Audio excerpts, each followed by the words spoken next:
Of ARM are in the red, pretty much erasing the day's gains despite beats on the top and bottom lines in their results. Meantime, Qualcomm shares markedly higher, more than 6.5%, after beating on the top and bottom lines and guiding Q4 revenue above consensus. Those moves come after a blowout day for chips overall, led by NVIDIA. And joining us now is Ben Bajarin of Creative Strategies. Ben, good to see you. So start with Qualcomm. I mean, the automotive and IoT segments, growth segments, did quite well, especially automotive, up 87% year over year. How much strength do you see in Qualcomm's product portfolio to maybe keep this going? Yeah, I mean, I think there's a lot, right? One of the interesting things about their automotive business is it isn't just dependent on EVs. And I think if you look at how they've been a standout performer compared really to the rest of the industry, where, even last quarter, there was enough data points to concern that automotive as a whole had some worrying points, but Qualcomm did really well last quarter in automotive. That momentum continues this time. And I think because it's digital, it's not just relative to EVs, but traditional powertrain as well. You're seeing more and more adoption of those auto companies within their IP, which makes me believe that that's going to be a consistent growth area. Now, this does raise some questions about Apple, doesn't it? Because Qualcomm has a lot of IP in Samsung phones. Samsung did quite well.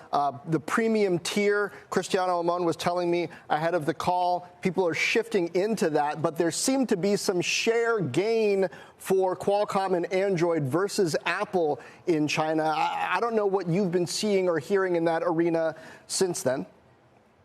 Yeah, I mean, they're definitely seeing that momentum, which again happened last quarter, more of that premium share being picked up largely in China. I think, again, that's a good sign.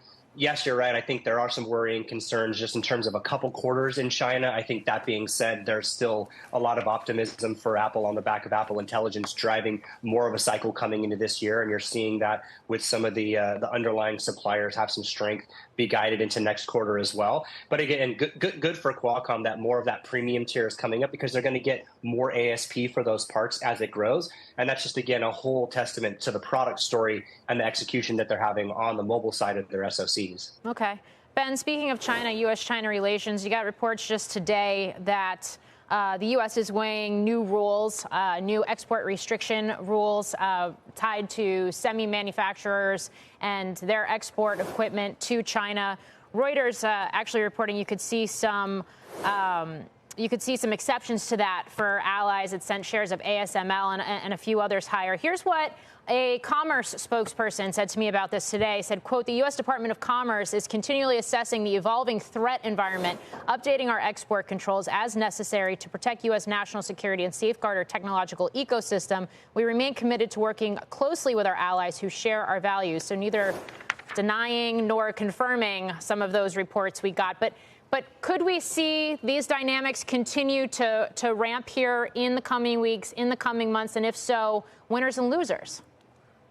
Yeah, I mean, I think it's really hard to predict. There's a regime change coming. I think you've seen a lot of speculation about what happens in our elections, and does that ease some of those tensions, or does it continue to double down on some of those restrictions? I think the reality is that the U.S. is not going to let China have access to cutting edge or leading edge IP on the semiconductor side. This effort feels very, very focused on just keeping them behind the game when it comes to AI. And I know from a lot of Chinese companies, that's, again, their concern, and that's what they're feeling.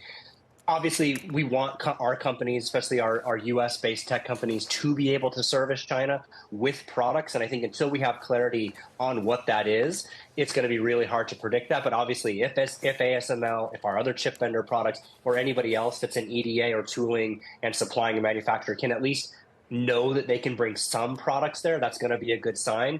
But I think with this regime change, a lot of that's still really going to be a big question mark.